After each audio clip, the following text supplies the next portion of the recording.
আসসালামু আলাইকুম রহমতুল্লাহি বারাকাতু। কেমন আছেন সবাই? আশা করি সবাই অনেক বেশি ভালো আছেন। আজ আরও একটি সহজ রেসিপি নিয়ে চলে আসলাম। যারা মাছের ডিম খেতে পছন্দ করেন না তারাও একবার এটাকে ট্রাই করে দেখবেন, আপনাদের কাছেও মাছের ডিম পছন্দের হয়ে যাবে। মাছের ডিমের এই ভর্তাটা বানাতে খুবই সহজ আর খেতে অনেক মজা। তাই আমি সবাইকে রিকোয়েস্ট করব সবাই একবার হলেও এটাকে ট্রাই করবেন। এটাকে বানানোর জন্য যেটা লাগছে, পোড়ামরিচ লাগছে হচ্ছে পেঁয়াজ কুচি, লবণ আর হচ্ছে ধনিয়া পাতা। তো এগুলোকে দিয়েই হচ্ছে আমি ভর্তাটা বানিয়েছি। আপনারা চাইলে আর অনেক কিছু যোগ করতে পারেন। সরিষার তেল, কাসুন্দি ইত্যাদি জিনিস হচ্ছে আপনারা এখানে অ্যাড করতে পারেন, বা হচ্ছে পেঁয়াজ বেরেস্তা।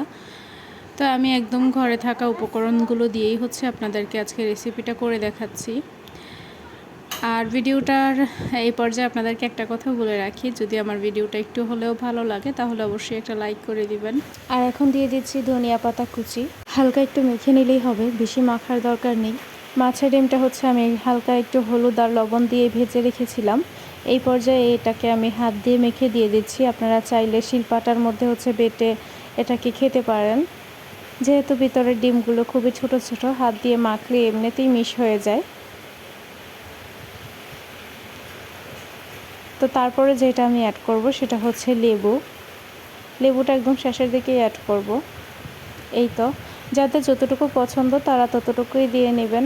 কারো বেশি ভালো লাগলে তারা একটু বেশি করেই দিয়ে দিতে পারেন। তবে ভাতের সাথে যখন খাবেন তখন একটু লেবু নিয়ে নেবেন, তাহলে দেখবেন যে খাবারটা অনেক বেশি ভালো লাগছে। লেবু ছাড়া হচ্ছে এই খাবারটা অত বেশি ভালো লাগে না। আমি নিজে খেয়েছি তাই আপনাদেরকে বলছি, ওইভাবেই ট্রাই করবেন। তো এই তো শেষ বানানো, আজকের জন্য এতটুকুই। দেখা হচ্ছে পরের ভিডিওতে। আল্লাহ হাফেজ, আসসালামু আলাইকুম।